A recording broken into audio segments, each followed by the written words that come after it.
Told you one day you were going to take things too far. This is me speaking, by the way. It's not him. The only way this ends is you and me, Lane, face to face. Only this time I won't be locked in a glass box. You want your money? The bone doctor's gonna have to beat it out of me. One thing I realized while watching this is that I can really blame cannabis for robbing me of my actual memories of things I've seen. Because I forgot how good this fucking movie is.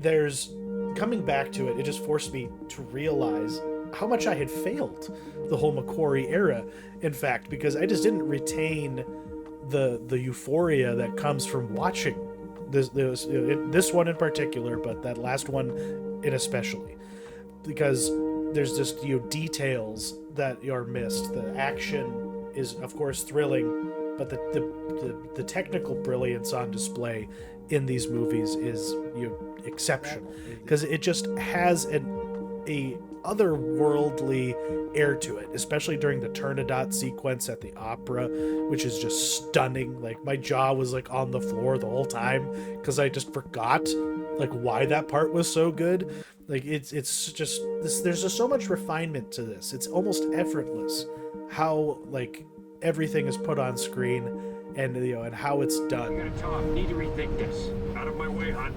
Walker, we got a problem. There's a storm and we need enough talk. I'll see you in Paris.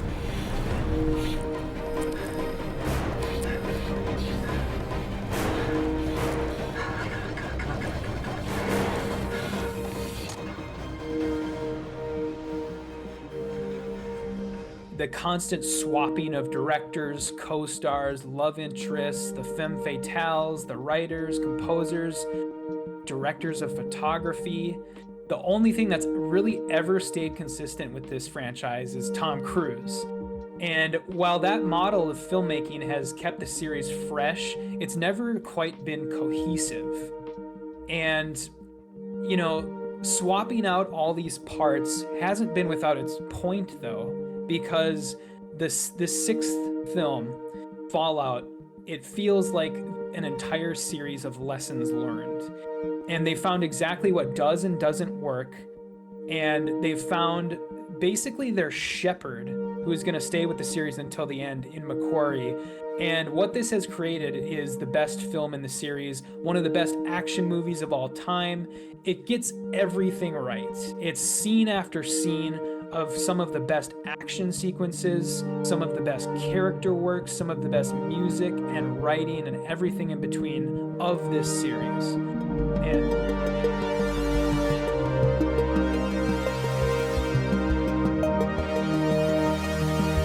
Comtesse Jade du Barry.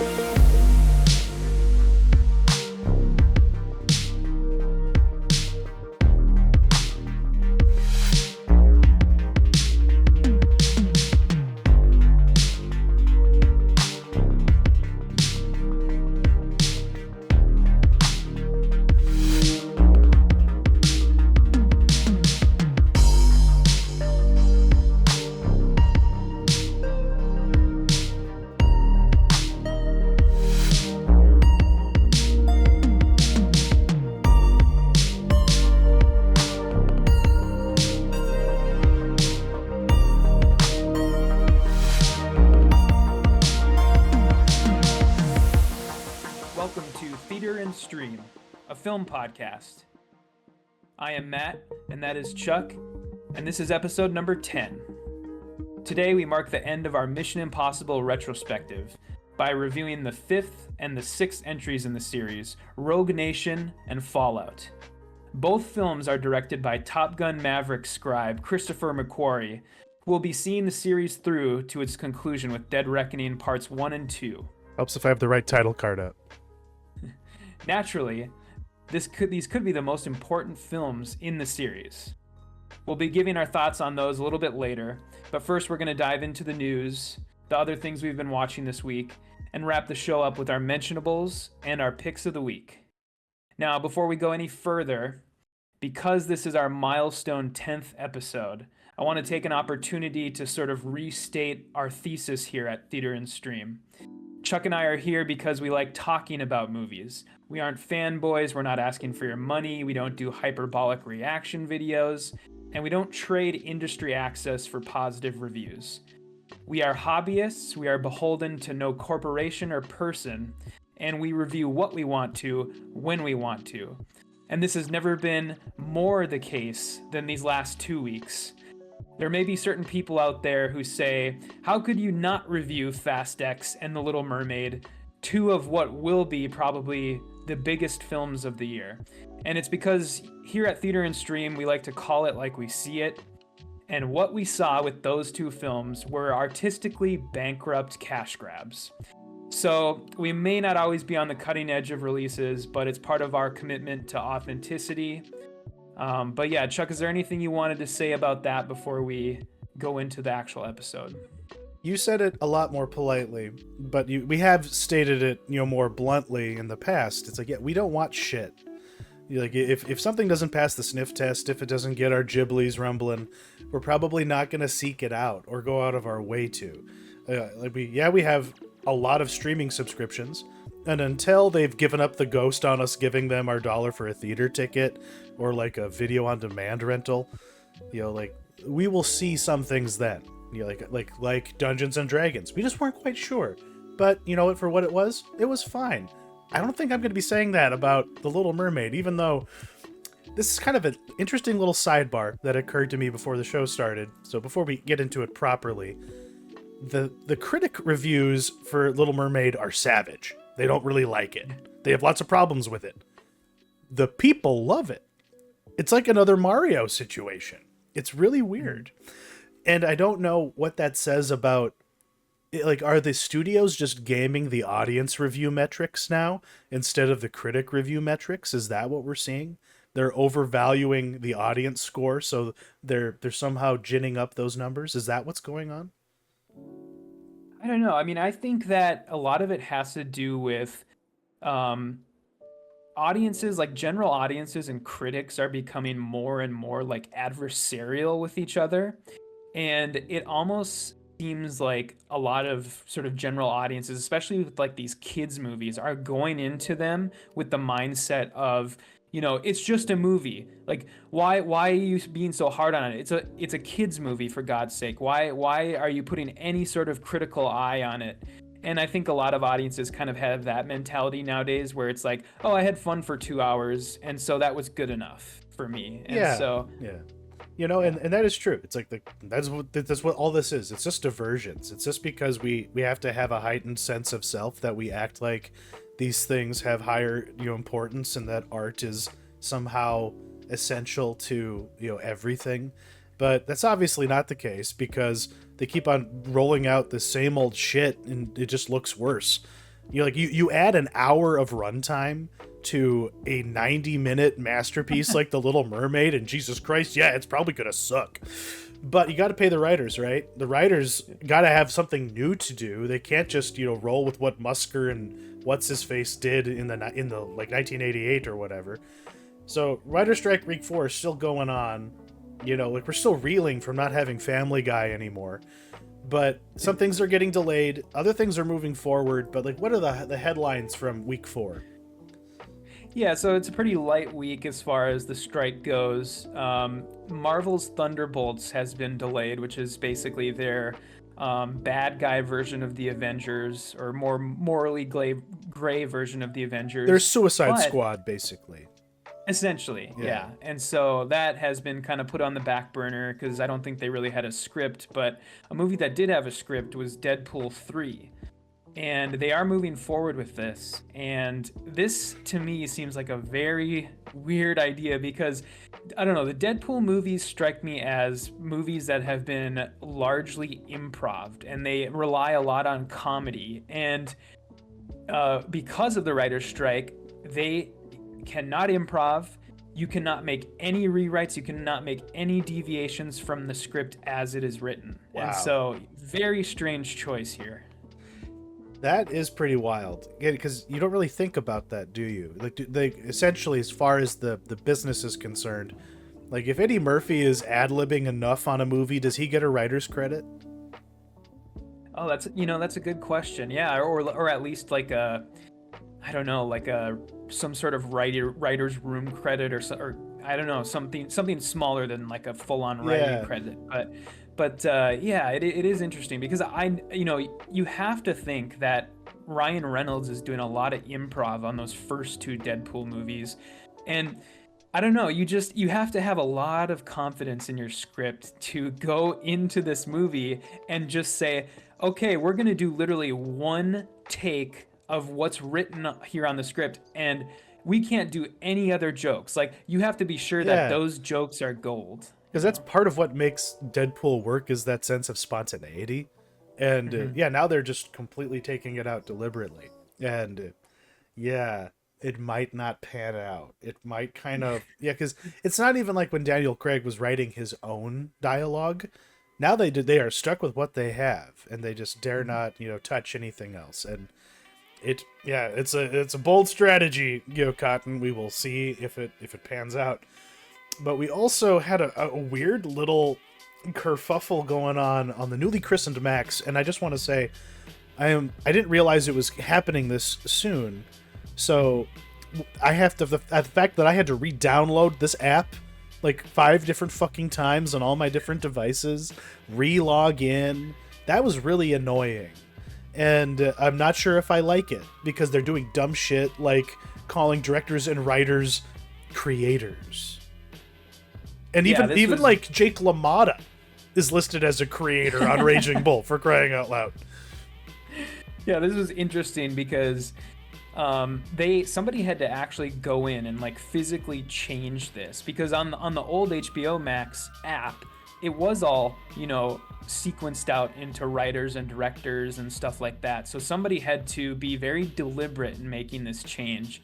And what some people saw this as was a sort of like weird power play on Warner Brothers' part, where they were, basically trying to even more so lessen the role of writers, or like, just make them even less than they already are. And yeah, I don't know if I would quite go that conspiratorial with it. There were people on the Variety article that I quoted for this story. They were pulling tweets from certain people that were just like, it's fucking over, everything, like it's all over, like this is the end. And I don't know if I'd go that far. Like, I think one guy said like, this is such a big fuck up that it'll be studied for years to come.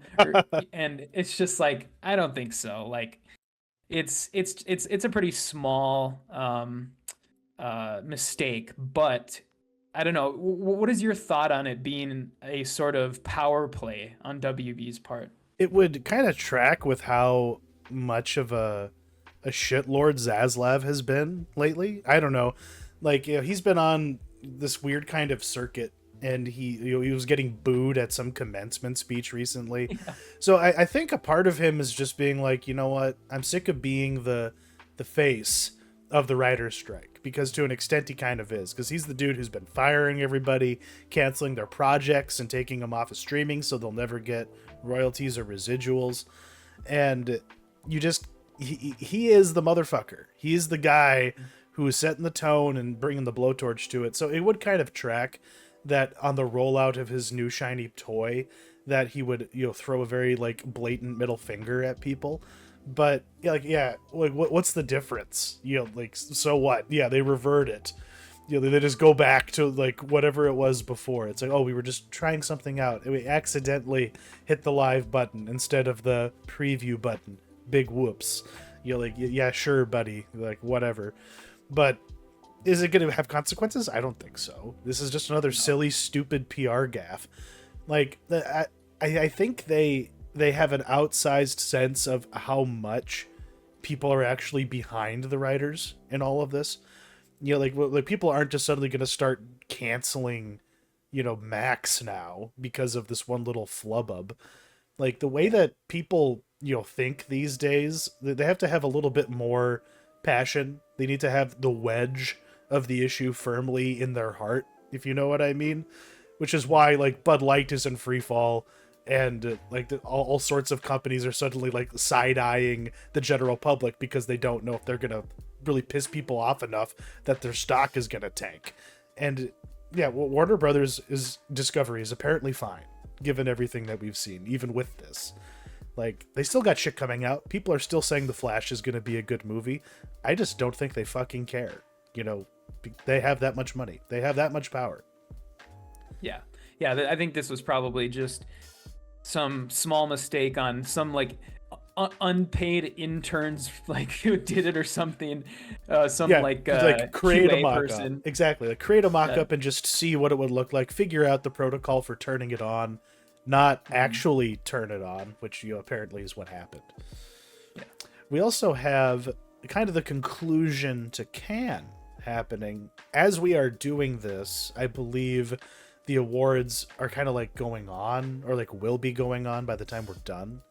So, yeah, what is the big takeaway coming out of the festival this year? Who's the biggest winner? Before we know the winners. Yeah, It seems like it's been a really good year. There's a lot of films in contention this year. I guess starting with the one that's not in contention explicitly, Killers of the Flower Moon has since screened, and it was played out of competition, and it got the festival's largest standing ovation and applause of 9 minutes. So I mean, that's pretty good. Because for those who don't know, that's really what matters at things like this. It's like, what got the French to stand and clap the longest, and not whisper about how bored they are, and about which yacht party they're going to be going to later. So so very good, very, very good, and I think people tended to praise it for its sort of unique setting. I've heard it described actually as very similar to one of Scorsese's like mob movies, but it's just set in Oklahoma on like the Osage Indian sort of reservation. And so he kind of has taken that sort of structure and moved it to Oklahoma, and it's basically one of his like mob movies. And so that has me excited. And what I guess another thing that has me like genuinely more interested in this beyond just, it's Scorsese, it's this book, like all of the things it has going for it.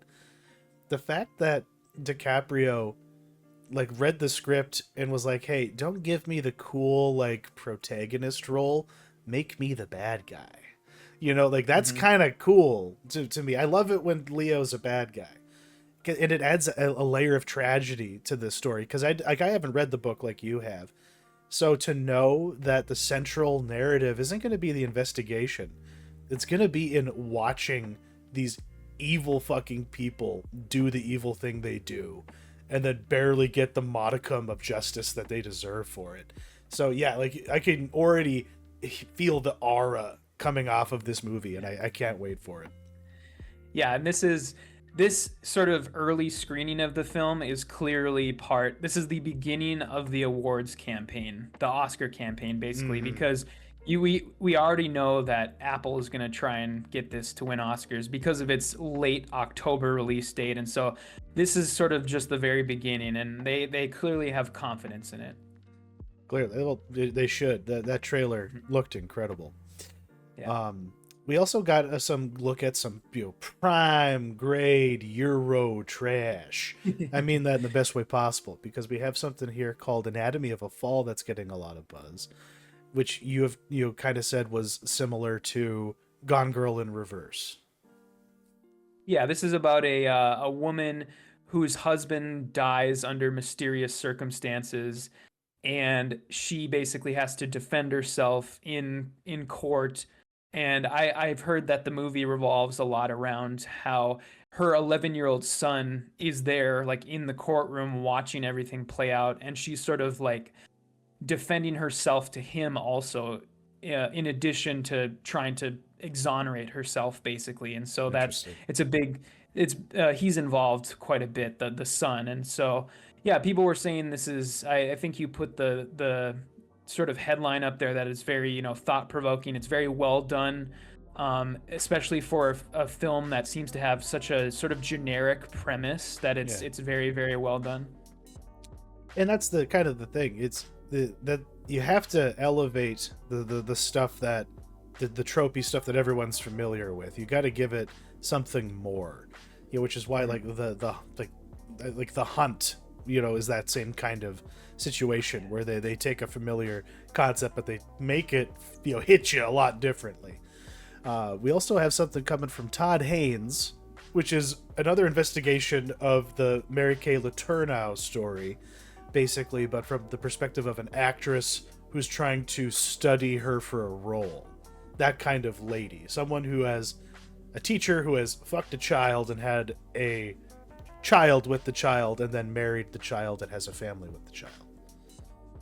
Yeah, so this is basically Julianne Moore plays this tabloid figure that 20 years after having this relationship with her student, they now live together, and Natalie Portman is an actress who's researching her for a role, and they're both Julianne Moore and Portman are already getting buzz about their performances as far as being nominated for all the awards come award season, and I'm sure that either one of them or both of them will probably win the Cannes Award for Best Actress, because one thing that Cannes has no problem doing is giving two people the same award if they think there's like a tie, and I could totally see them winning those.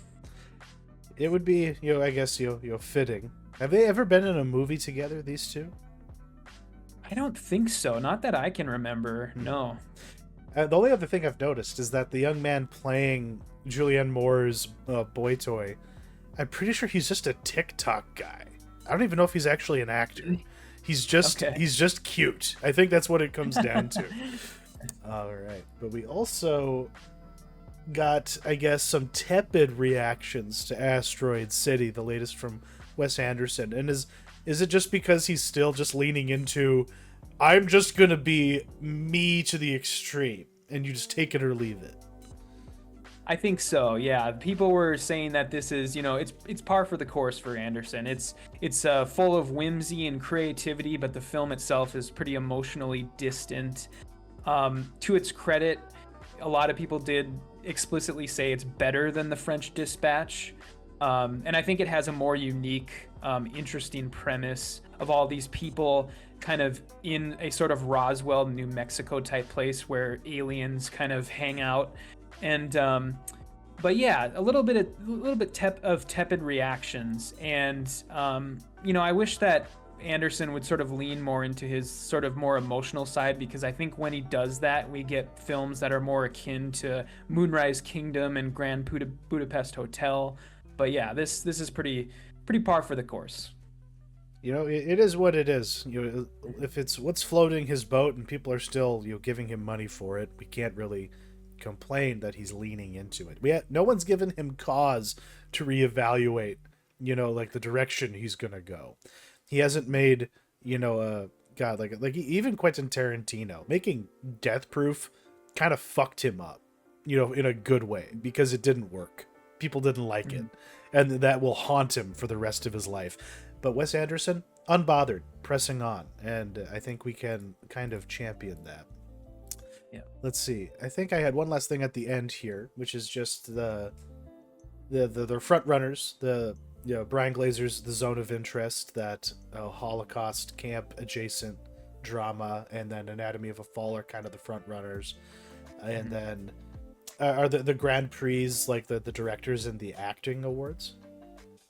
Well, I mean, they have all these fancy names, but essentially what these three awards boil down to are essentially first, second, and third place, basically. Okay. So, gotcha. Yeah. God, it's all made up, and it doesn't matter. That's kind of the point. Because what's really important is who you are, and like how did you live and how did you die, and we got to say goodbye to a true mountain of a man named Ray Stevenson. The actor passed away suddenly. We don't really know what the cause was, but what was your feelings when you saw this headline? Yeah, I mean, it really sucks, because I was looking at the guy's IMDb page, and he has 64 credits to his name. And I think this Ray Stevenson, especially more recently, was an actor that was plagued by his look and his stature. he was a big guy. He was tall. He looked like a brute, and because of that, he sort of was typecast a lot of the times as, to be in like sort of B grade straight to DVD action films or period pieces or fantasy movies. And I don't know, I think he was a lot more interesting than people gave him credit for. And the first thing that comes to mind when I think about that is, even though it is a period piece, is his turn in the show Rome as Titus Polo. And I was looking at old clips, and God, there's that one scene from that show when Varenus rescues him from like the gladiator pits, and just so incredible. I mean, when this guy was allowed to show his range, he did amazing. And like in this clip, he can even just do the villain well, because here he's being like a posh British colonial in RRR, and he was utterly effective in that. And I didn't even realize it was him when I first saw it. Like, I don't know why. I just hadn't seen him in a while. I don't watch the Marvel movies. I hadn't seen him he played Volstagg, right? Is that his name? But I was looking forward to seeing him in Ahsoka. Seeing him with that beard, with that orange lightsaber. He is the most interesting thing about that show to me now. And now I know he's just going to be in this one season, and then that's it. And that's kind of a bummer. Mm-hmm. Yeah, it is certainly a bummer. And yeah, I think he's a guy that could have had another, like 20 years to his career. Easily.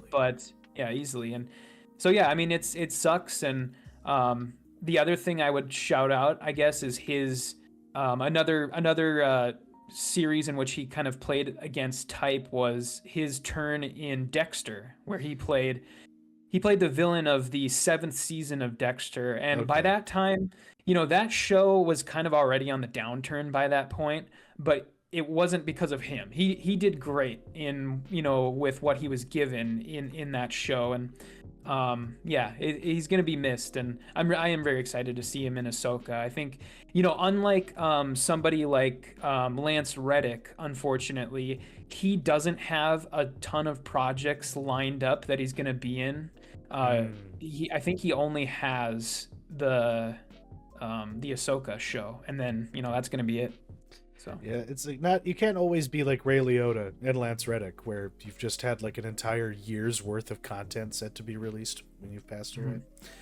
But speaking of death, we got to stay morbid. So the watch list this week, a little light, but we're gonna start off with something pretty meaty here, which is our feelings on the conclusion of the 2nd season of Showtime's Yellowjackets.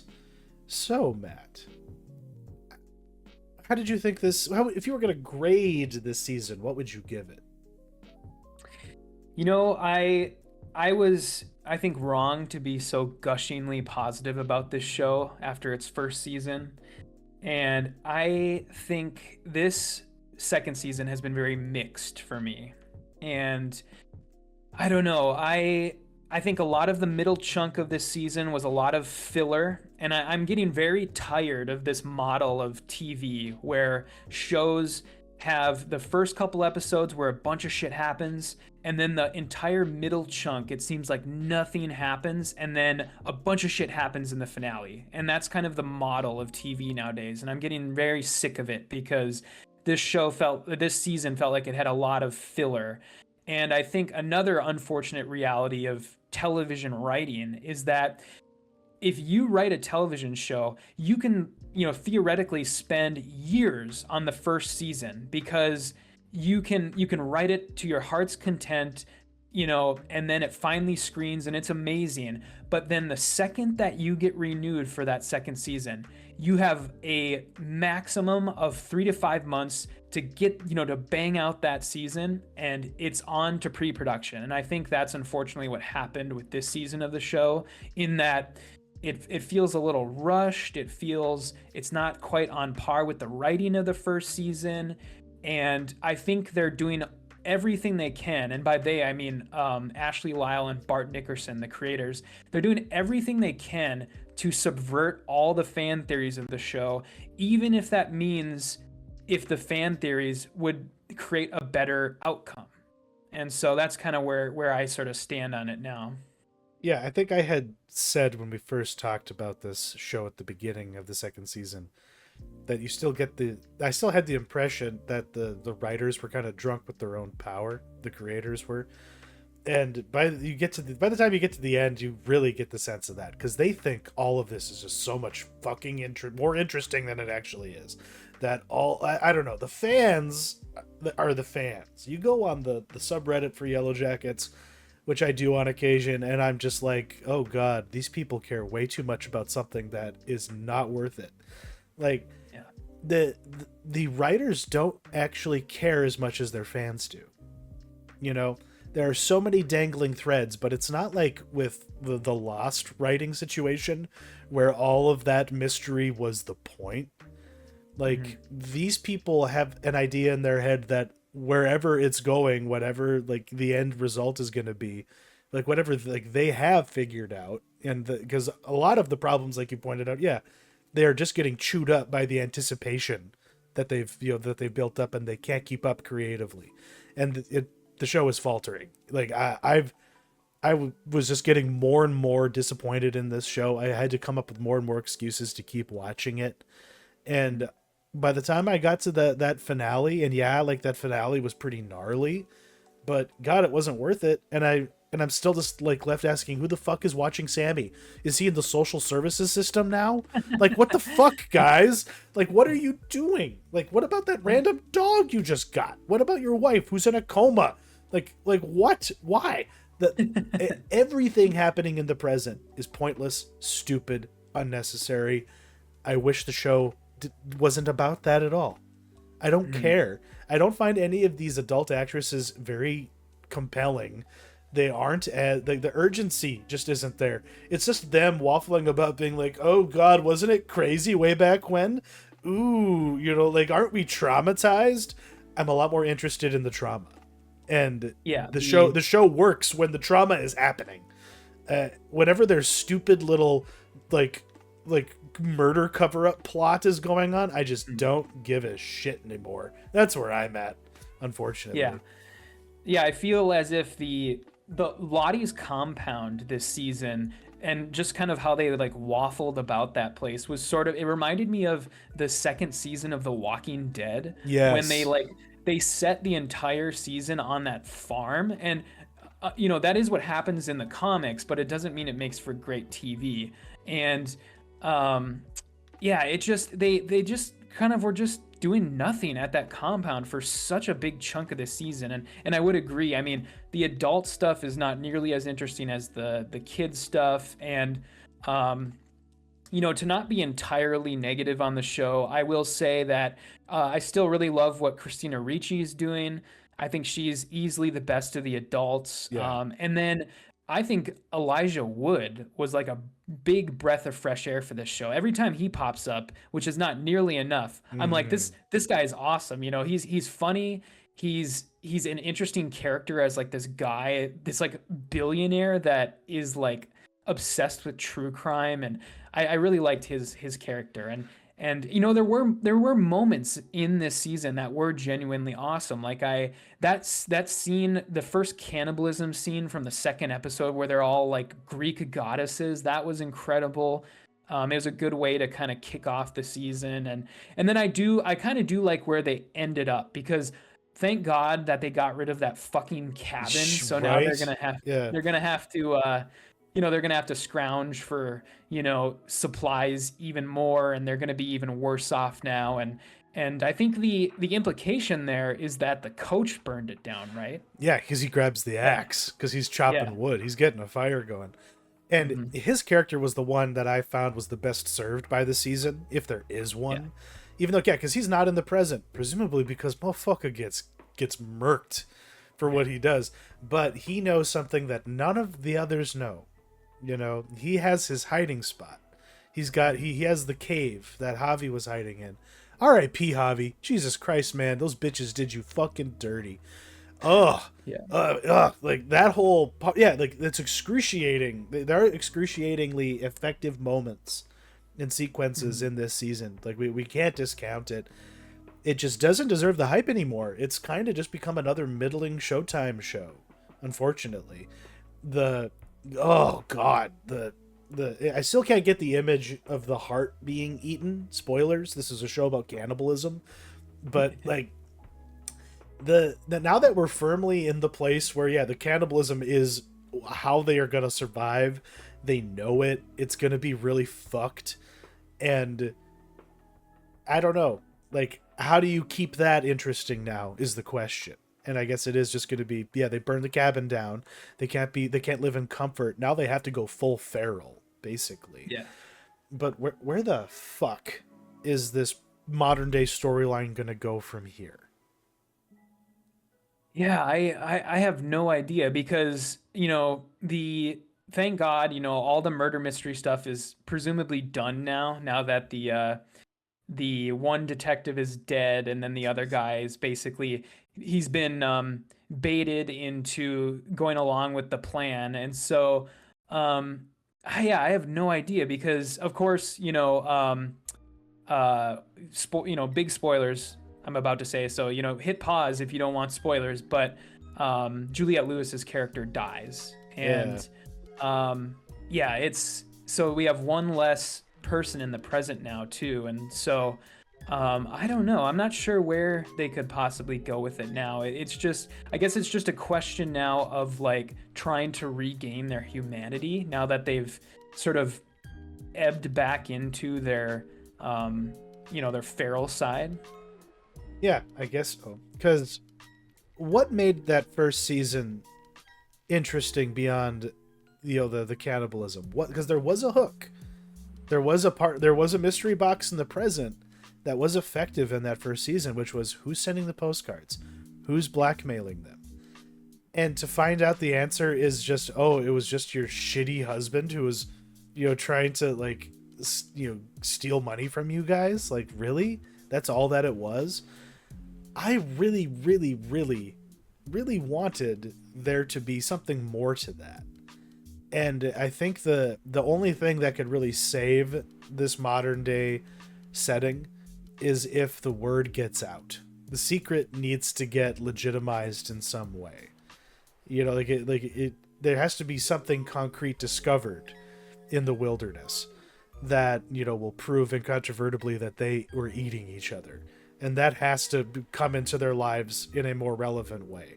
Otherwise, it's just going to be more of the same bullshit. It's just going to be them, how do we cover up the fact that we're just wantonly murdering anyone who gets too close to us? You know what I mean? I don't know. Like, maybe I'm just not looking at the present day storyline enough. Because, if you look at it completely, it's about these kids getting fucked up, and having to survive by any means necessary. And then, as adults, still just being on murderous rampages. Maybe that's how I need to look at this show. No, I think you're right. Yeah, something needs to happen to sort of shake up the formula, because where it's going now is just not very interesting. It's going to just continue what it has been doing, and basically what that is one half of this show is like significantly worse than the other half, and every time it switches, I'm just like, oh god. Well, and it's wasted budget. They could be making that wilderness section so much better if they didn't have to pay all those older women their salaries. You know what I mean? Those young bucks don't cost nearly as much. It's having to keep Juliette Lewis on the cast, and Christina Ricci in there, and yada yada. But yeah, that's Yellowjackets. We might not be as enthusiastic come season 3 unless these people do some soul searching of their own, go on a spirit quest, and rediscover whatever it was that made this show so fascinating to begin with. Because sometimes things don't work in their time. They have to stew in the culture, in the boil a little bit before people can go, oh yeah, that's some good gumbo right there. Because that's kind of what happened with Super Mario Brothers, this original movie from Leitmotiv, which I had no clue, because I saw his name pop up in the credits as we were watching this, because you can't find this fucking movie, this original Super Mario Brothers movie, on streaming anywhere. You can't even buy it. It's not even available. You have to buy the DVD. which I think is just Nintendo and being like, hey, we got to protect our, our modern day version of the property, but we must never forget that Shigeru Miyamoto okayed this shit and was like down for them being as out there as they were being, because he was like, yeah, anything's possible with Mario. This was before the dogma had been ingrained, and there was all these, even though it kind of was, because people didn't really accept this movie. And I hadn't seen it all the way through ever in my life. So Angie insisted that we just buy this thing. It was like $3 on Amazon, which is pretty wild that it was so cheap, because there's probably a warehouse of them. And I'm, just sitting there and they're like, thank God someone got one off our hands finally. But this movie's ridiculous. It is so insane. I don't know how they did it. And Roland Joffe he was the guy that made this happen. The guy that did The Mission and like all those really artsy fartsy bullshit like mom movies in the 80s and the 90s. He's the guy that did this. And it's just, it's inexplicable. It's amazing that this movie exists, but there's a reason why it wasn't accepted. It was just too out there for the time compared to the source material. And I would definitely feel deceived if I had been a child and, had gotten to see this movie. But I'm like, where does this come from? And it comes from a lot of different places, obviously. There's a lot of inspirations to this, but it's so like sleazy and like gross. There's such a weird sexual edge to this movie, which is why a lot of people as adults today, revere it and are really into it, and why it's been reappraised somewhat, culturally.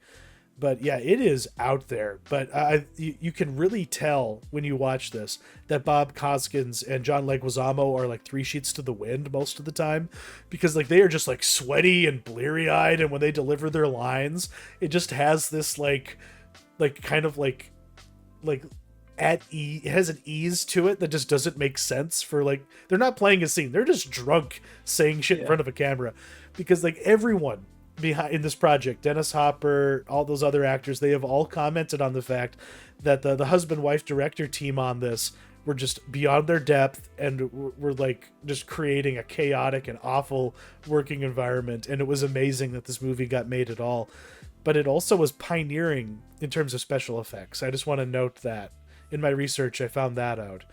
Like it was one of the first films to use digital intermediate in its editing, which is like how it was able to have such a like balls to the wall special effects complement. Like some shots had 700 different visual effects going on at the same time. And then you remember what the fucking movie is, and you remember how bad it like objectively is.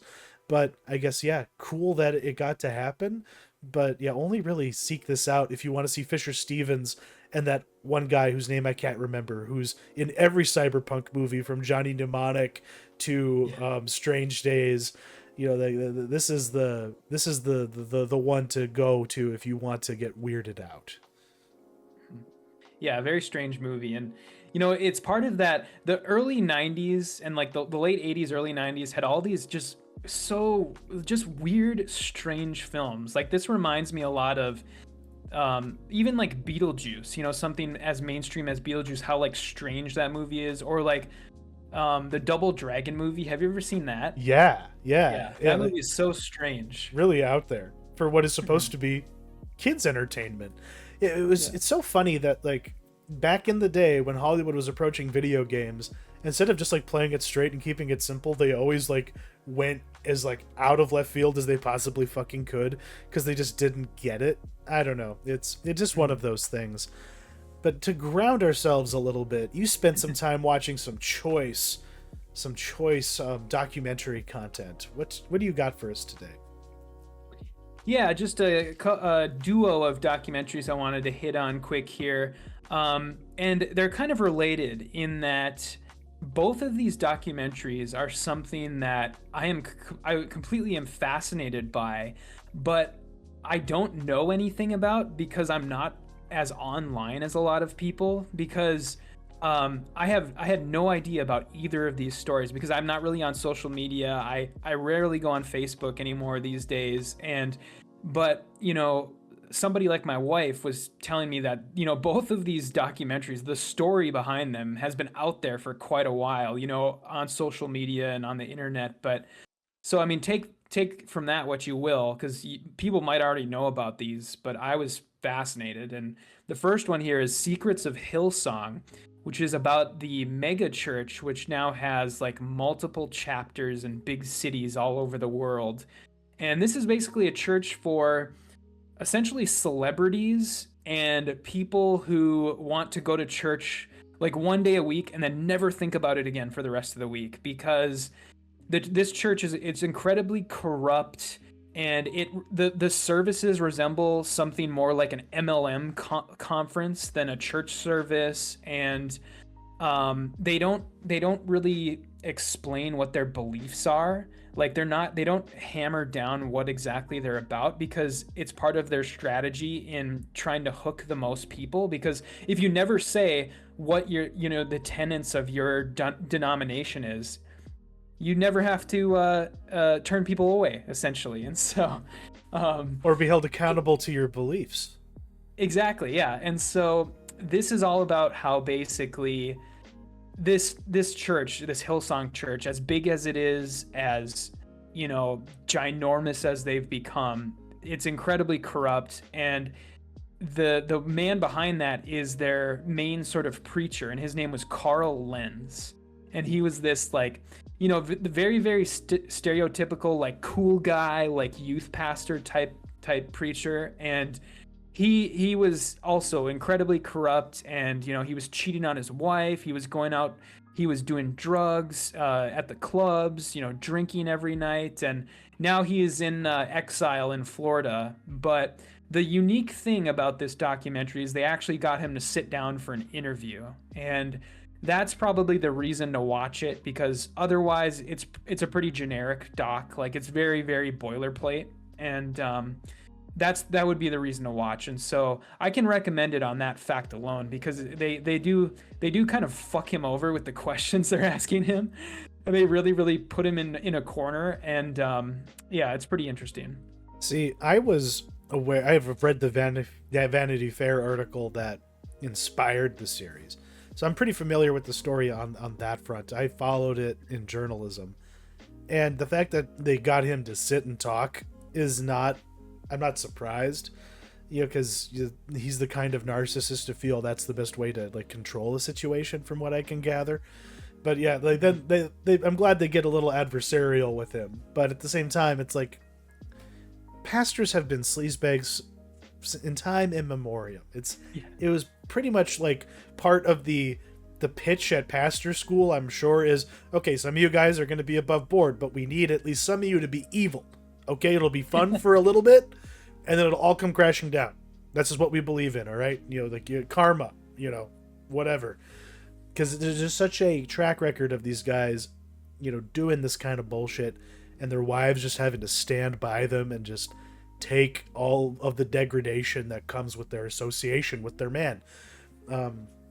And this dude in particular, I just knew him as Dick Root Pastor, because there's in that picture that they flash up at some point here with him and Justin Bieber.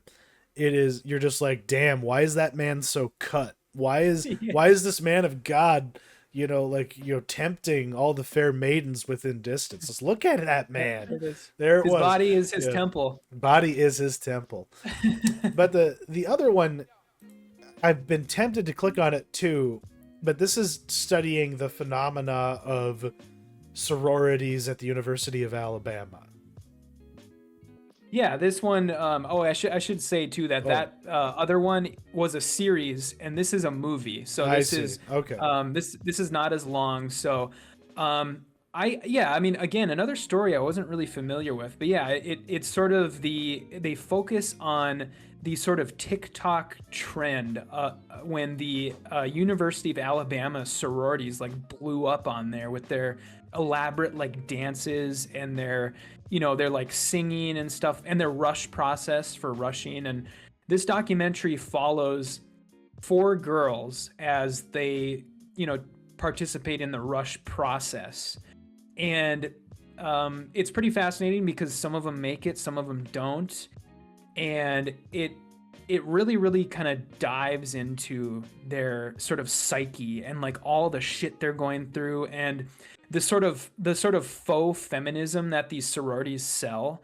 It's all bullshit. It's all like sisterhood and their fake brand of very, very watered down feminism. It's all trash, and they probably do more harm than good, and that's kind of what this documentary explores. And the one thing that's very strange about this is that the director, as some sort of, I don't know, narcissism or incredible showing of hubris, has inserted herself into the documentary at different points where the director, she has alopecia, and there are these moments in the documentary where she points the camera at herself and basically talks about how the fact that she grew up with alopecia is the same as what these girls are going through, and it doesn't work at all. Ew. It really doesn't. Yeah, it doesn't make any sense. And those are, luckily, that those moments comprise probably a total of like 3 minutes of the actual movie, but they're very, very strange, and they make the movie grind to a halt whenever she does it. And but yeah, overall pretty good, very interesting. And the most interesting part of this documentary, and I want to know if you've ever heard of this. Do you know what the machine is? Bert Kreischer? No. The secret society. No, I don't. Okay. This would be the reason to watch this, because it's the most interesting portion of this documentary, where they talk about the machine, which is a secret society at the University of Alabama that is comprised of various members of all of the frats and sororities. They basically send delegates to these secret meetings where this secret society is basically making all the important decisions on campus. And like, whoa, okay. Yeah, it's pretty crazy. And they it actually extends even into like local Alabama politics. Like, they have that much influence. And this is something that's very well documented. There was a I think LA Times piece about it, and it's by far the most interesting portion of the doc. Wow. Okay. So there's actually something to dig into. It's not just like very, facile sort of exploration of, oh, doesn't TikTok make girls depressed? Isn't social media bad? And I'm sure that's part of it. But there's got to be something more than vocal fry. And the answer is, yeah, the final of all final clubs. But do you get the perception when you watch this? Is there like a Mark Zuckerberg amongst these girls who's going to get slighted, not let in to the sorority, not elevated to the machine, who's going to create the next disruptive force like Facebook? I don't know. I mean, a lot of these, I want to give these girls the benefit of the doubt, but a lot of them seem like the type of sort of vapid girls who saw that this college was blowing up on TikTok, and that's the sole reason why they chose to choose this school, or why they chose to go to this school, to go to the University of Alabama. And so, yeah, unfortunately, a lot of them they're pretty airheaded, and like you said, they have like vocal fry, and just, it doesn't look like there's really much going on behind the eyes. And so no, I don't think so. Well, hopefully they grow. The human brain doesn't fully develop until you're 25. Yeah. And the same, I think, unless you have anything more to say about this? No, that was pretty much it. I mean, it's worth, I would say it's worth watching overall, especially if you don't know what the machine is, that is like the reason to watch this. You could even just watch that portion of the documentary and then just not watch anything else, but and get something out of it. Yeah, because that's just a comment on documentaries. Unless there's like a really, really, really good reason for you to be in front of the camera as a documentarian, don't fucking do it. I hate it. It's my least favorite thing. Like, the only person who gets to do it is Werner Herzog, because he needs to hear a man getting ripped apart by a bear and a woman getting mauled to death, so that he can effectively convey through his face and body language everything you need to know. You know, like he is the explorer. It's not about putting himself on camera for the sake of his own vanity, which quite often is the case. Or like that dude that did Icarus, how he like he was the subject of his own documentary, and then it just so happened that he got looped into something like genuinely like, you know, earth shaking while he was doing it. That is, I don't know. I just get icky when I see people doing that kind of shit. It's why I never liked Michael Moore. But we're not here to talk about our favorite documentarians anymore, or least favorite ones for that matter. We got to talk about the era of Mission Impossible where everything fucking clicks. They've had all the time in the world to understand exactly who they are in the scope of, you know, cinema, in the commerce of the box office and blockbusters, in the landscape of Marvel. It's like, how do you stand out? When James Bond's actually trying again, what do we have to do, you know, like, as a franchise here? Like, after Skyfall, how does Mission Impossible stay relevant? And I guess one thing I realized while watching this is that I can really blame cannabis for, like, robbing me of my actual memories of things I've seen. Because I forgot how good this fucking movie is. Like, there's... Coming back to it, it just forced me to realize how much I had failed the whole McQuarrie era, in fact, because I just didn't retain the euphoria that comes from watching this one in particular, but that last one in especially, because there's just, you know, details that are missed. The action is, of course, thrilling, but the technical brilliance on display in these movies is, you know, exceptional. There's a reason why, like, I kind of have strong feelings that this movie should have been nominated for Best Picture or something like that, because it just has a otherworldly air to it, especially during the Turandot sequence at the opera, which is just stunning. Like, my jaw was like on the floor the whole time because I just forgot like why that part was so good. Like, it's just this, there's just so much refinement to this. It's almost effortless how, like, everything is put on screen, and, you know, and how it's done. But I get the impression from Tom Cruise in this that he has kind of established himself as, like, kind of a Buster Keaton-esque sort of character in these movies. There's so much physicality, you know, just to, like, benign things, and it's all done in camera. And we gotta appreciate this while we have it, because soon it's all gonna be gone.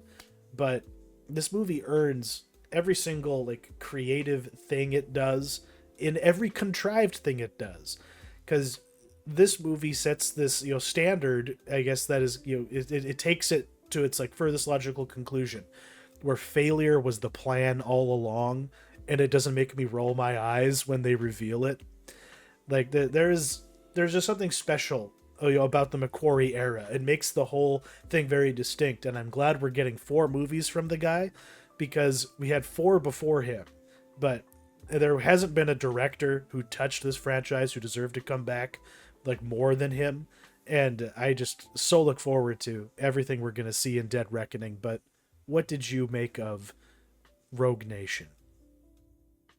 Yeah, I'm pretty much on the same page with you. I mean, Cruise had worked with McQuarrie on Jack Reacher before this, and it was smart of him to kind of grab him up and bring him with, because this entry, you know, it takes the lessons from the other ones and, you know, starts it on the path, the eventual path in which it'll get to its apex, which in my opinion is Fallout, but this is on the path to Fallout. Yeah, and it's a springboard to Fallout. Like, yeah, this movie's amazing, but that's just how good Fallout is. But we'll get to that. Yeah, and yeah, they're doubling down on the serialized storytelling here, which is smart. You know, by carrying characters over from one movie to the next and storylines over, and, you know, they finally have a core, like, cast down. And, you know, from here forward, it's pretty much the Cruise McQuarrie show. That's what this is gonna be. That's what this franchise is gonna be. And yeah, I really, really enjoyed this. You know, I kind of had it in my mind that these final two movies were among the better ones in the series, and rewatching them now has kind of reassured me of that fact.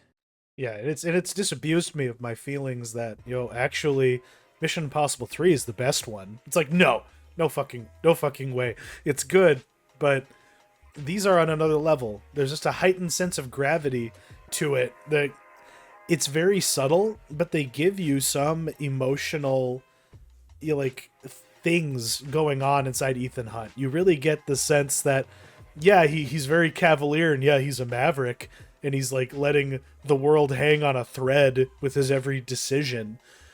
But it's like he really does have some like there's something going on inside of him.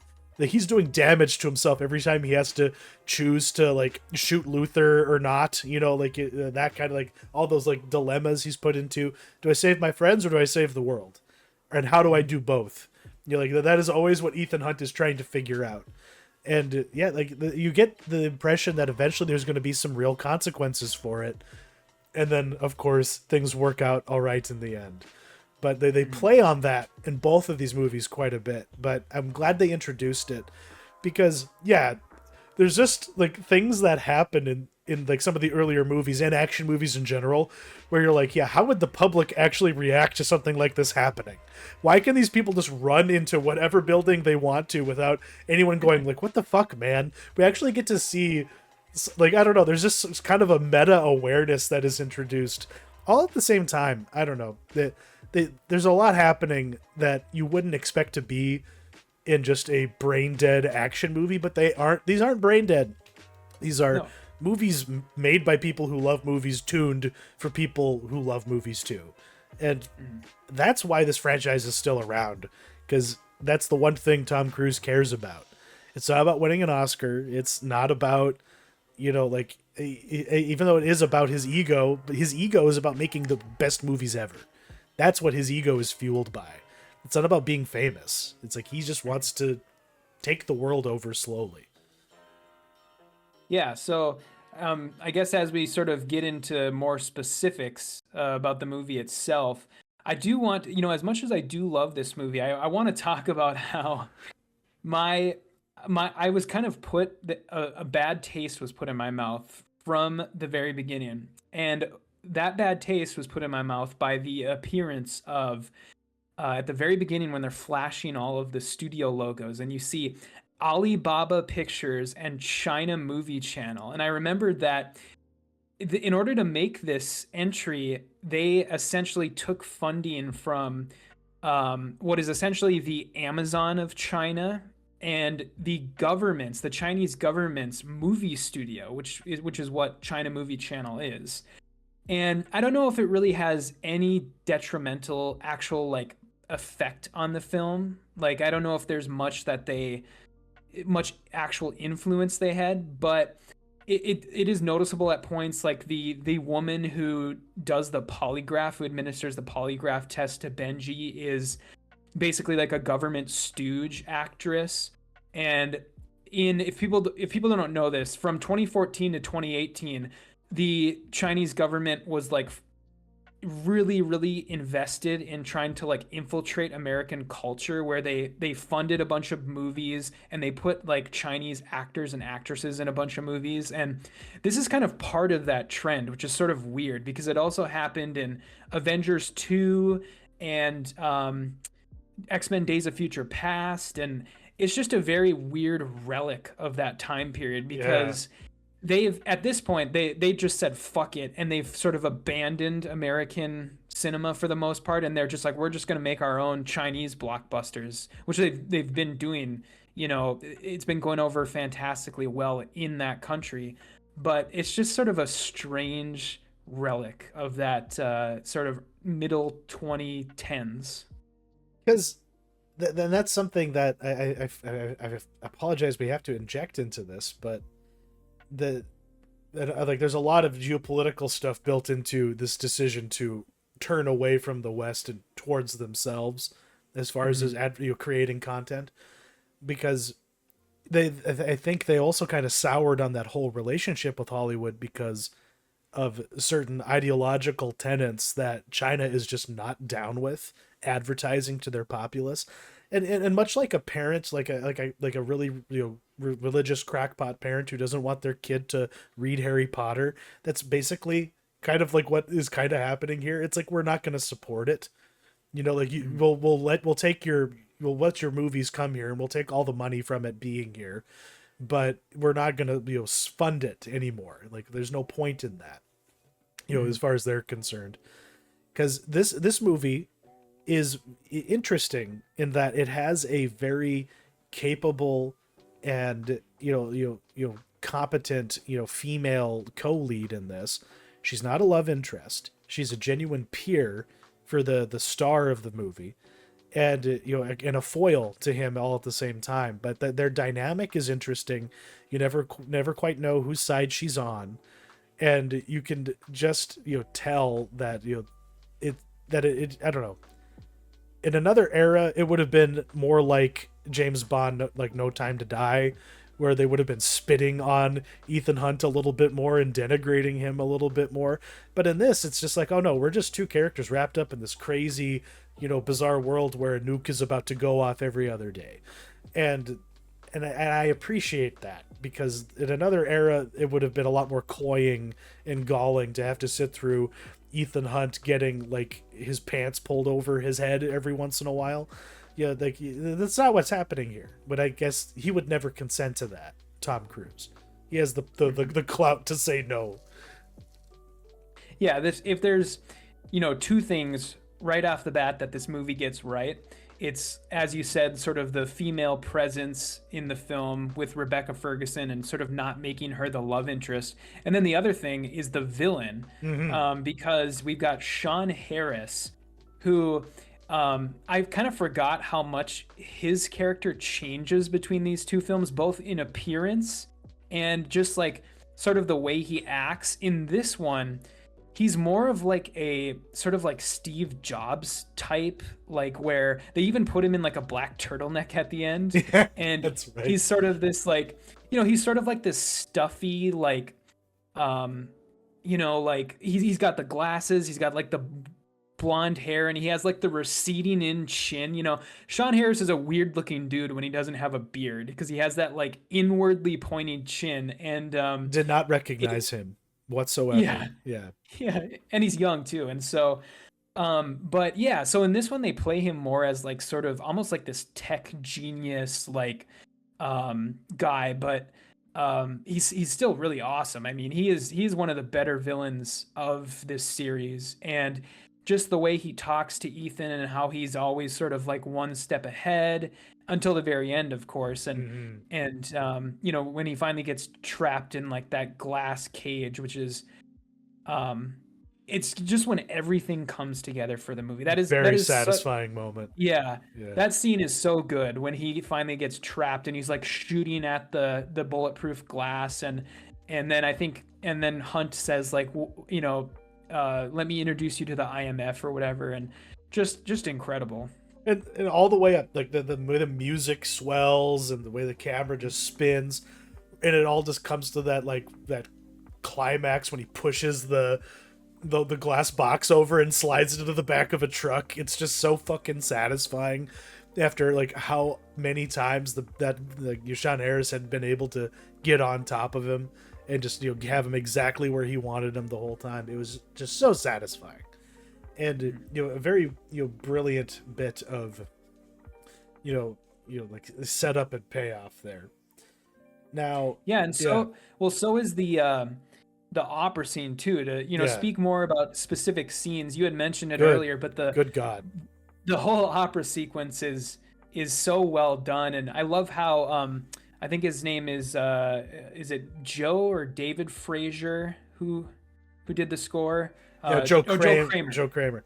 Yeah, Joe Kramer. He incorporates the Turandot score into the score of this film, and it's most noticeable at the very, very end when Ethan and Rebecca Ferguson's character are talking. But it's also present during this scene where they're going between the score and they're going between the opera, and they're mixing them and melding them, and then you just have that like it comes to sort of a fever pitch when Ethan is, going through the dilemma of who to shoot. Who is he gonna use his one bullet on? And then he has the brilliant idea of just shooting the president in the shoulder. And so, yeah, just an incredible sequence. And the whole thing about like the moving stage stuff, there's such a dynamism to that sequence, but it's all just so contained because it's happening. No one else in the room knows it's going on, and you're just waiting for everything to to explode, and then of course it does later. The real explosion happens after you expect it to, at least in terms of that particular sequence. What else I guess is there really to say? The McQuarrie himself. Yeah, I never saw Jack Reacher. I didn't really think there was a reason to see Jack Reacher. The only other film I believe he's directed was Way of the Gun, and maybe he just wrote that. Maybe I'm wrong about that. I think you're right. Yeah, okay. But how has this guy not branched out from his work with Cruise? Again, maybe I'm just ignorant of what his career has been developing into. Because, he was he wrote The Usual Suspects, and then he was just this dude just coasting on his own coolness and past success. But now he's legitimately, like, arguably the most exciting action movie director working right now. Like, why hasn't he gotten James Bond yet?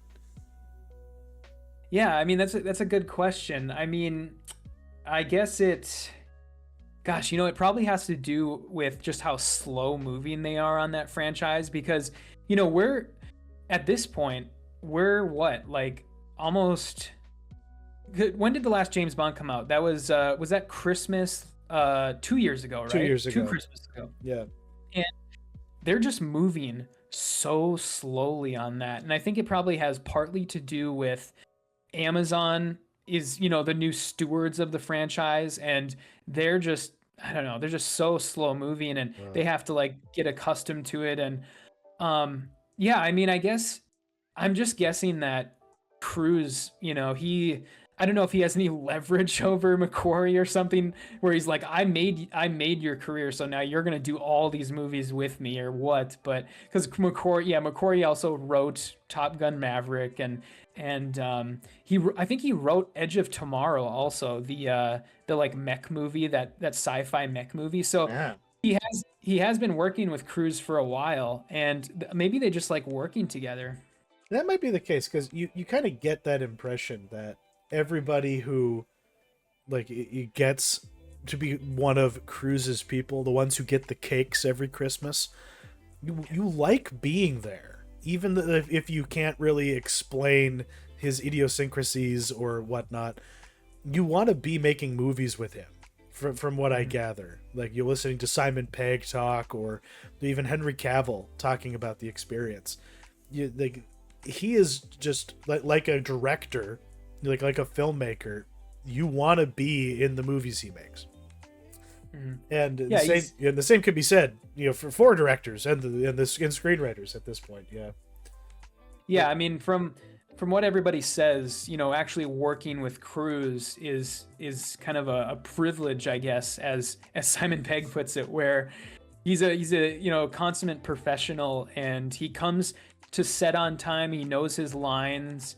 He's very prompt. He treats it like he thanks everybody after they do really, really big action sequences. I don't know if you've ever seen the when they did the all the behind the scenes stuff for that motorbike jump in Dead Reckoning. That's going to be in Dead Reckoning. Immediately after the McQuarrie yells cut, Tom Cruise just goes from one crew member to the other and says, thank you for your work. Thank you for your work. You did a great job. And he's just making the rounds basically. And so he's a professional.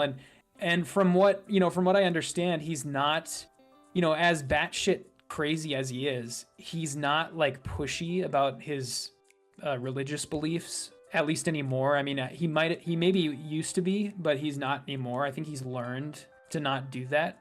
And so, yeah, I mean, I think that's part of his sort of late career charm, his charm in his old age, basically.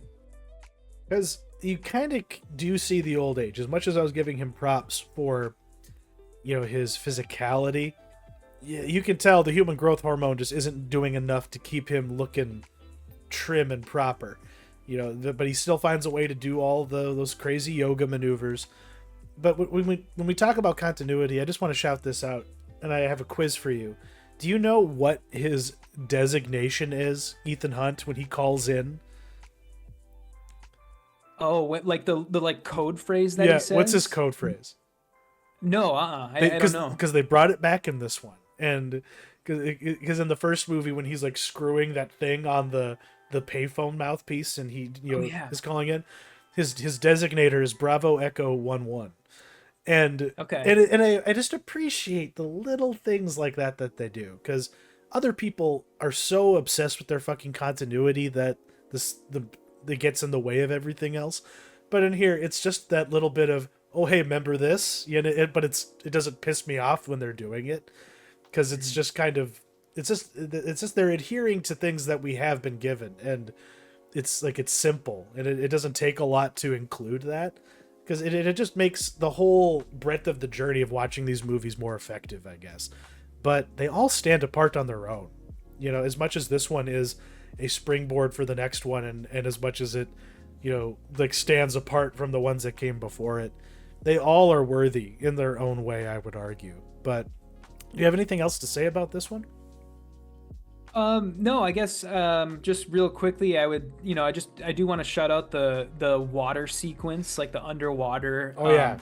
When he has to hold his breath, and how they cut all the music out, and it's just like the sound of like the heartbeat, and just how tense that scene is. And he like drops the key cards, and then he doesn't know which one is which, and that's a great sequence. And then, yeah, I mean, just. Yeah, fantastic movie, and it leads right into the next one.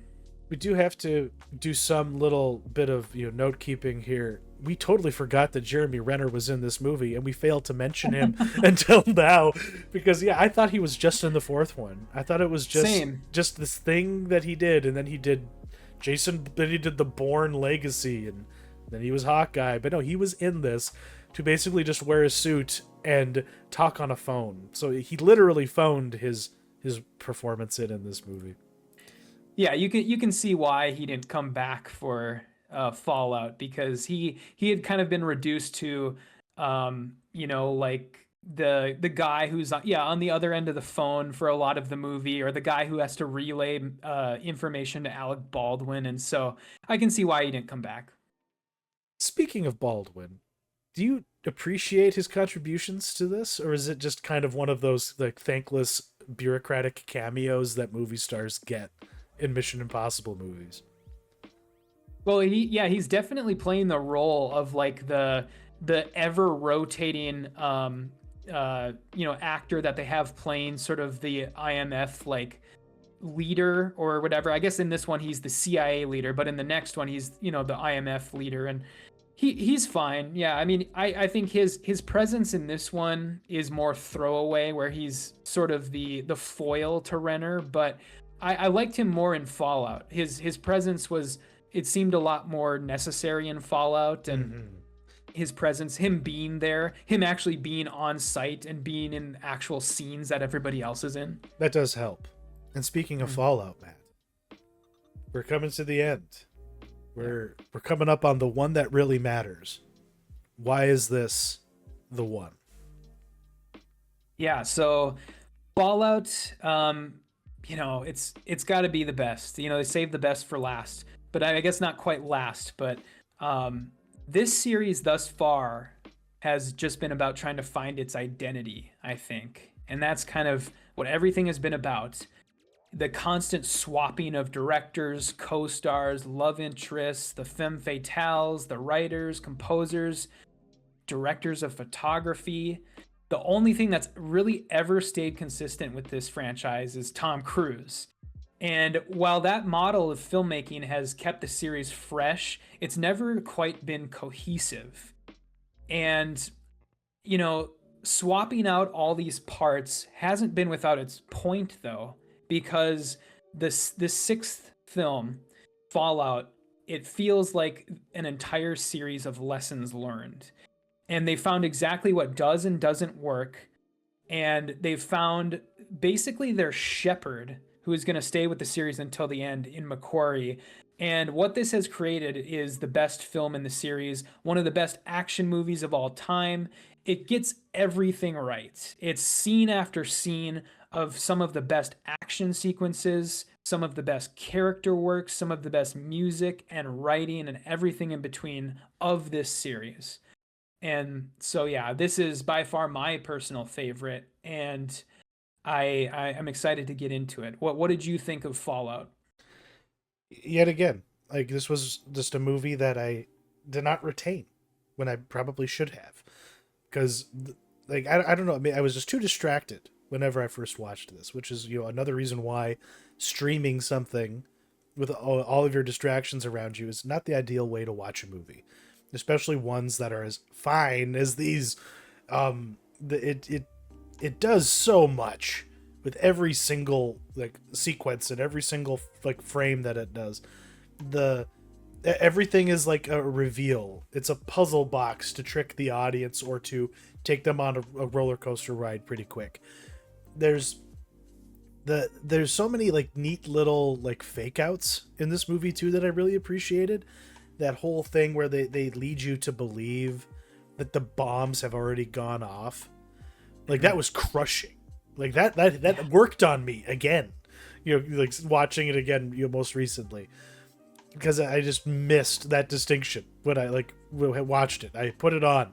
I was like cooking supper, and I just wasn't looking at the screen when that moment happens. And then you miss out on the rush of the rest of the film because you're just looking up at it. So, if I've learned anything, like not about, you know, about the movie, but about myself, it's that, because you miss out on great shit like this. There's just such a like I kind of mentioned, there's a gravity to the McQuarrie films that are just not there in the original four, and it uses continuity in a way that actually matters, because when the weight of it, you know, hits you, it's not just like a, hey, do you like this? Do you remember this thing?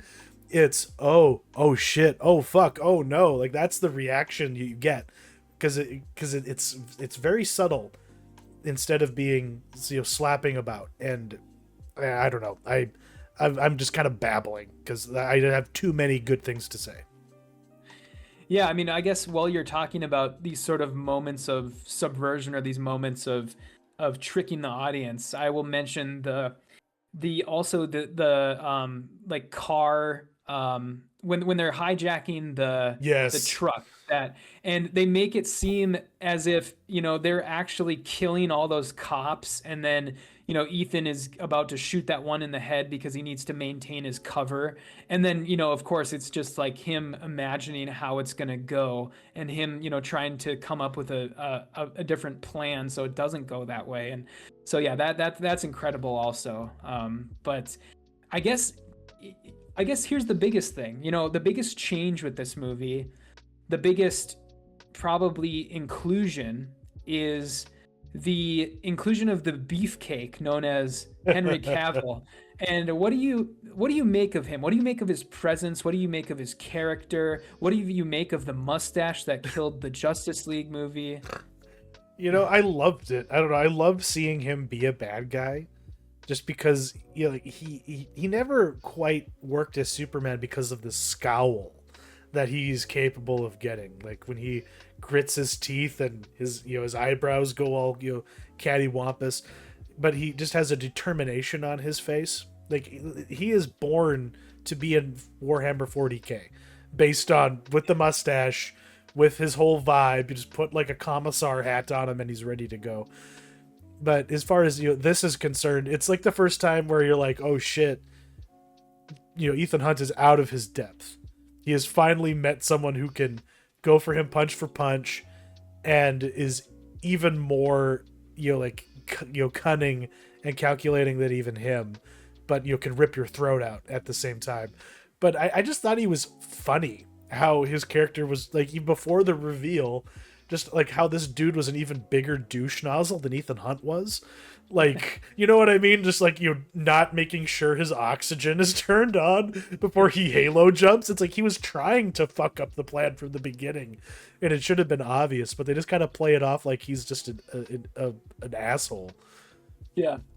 Yeah, and his the now famous gif of him cocking his fists during that bathroom fight. And yeah, it's so I don't know how Henry Cavill was convinced to do this movie. I mean, because at this point, you know, he's already the huge action star. Yeah. He was literally in Batman versus Superman the summer before this movie came out, and so he's already the big action star. And it's like, how did they convince him to show up as sort of the you know, the one movie villain? You know, he's in this movie and then he dies and that's it for him. And so it's I don't know if he had the foresight to realize how good this was going to be, or if he watched the last one and you know, realized how good it was. But yeah, I really like his inclusion. It just seems like something different for the series.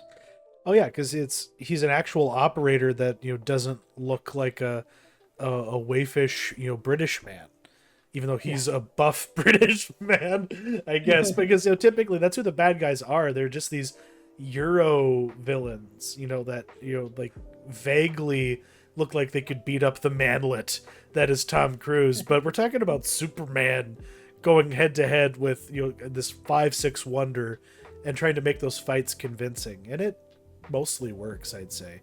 No, I really liked it, and the fact that arm cocking thing, he did it once, and then Tom Cruise was just like, you got to keep doing that.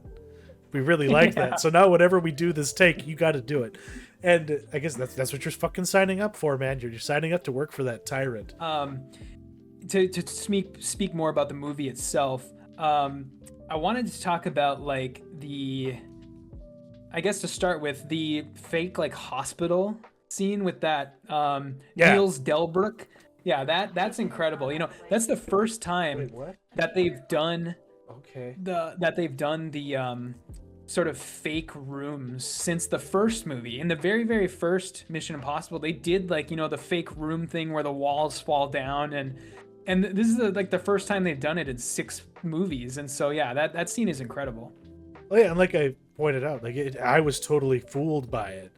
And every other time you're in on that, like the last time you're in on the fake room and whatnot. But in this, yeah, the Wolf Blitzer mask pull, that was so good.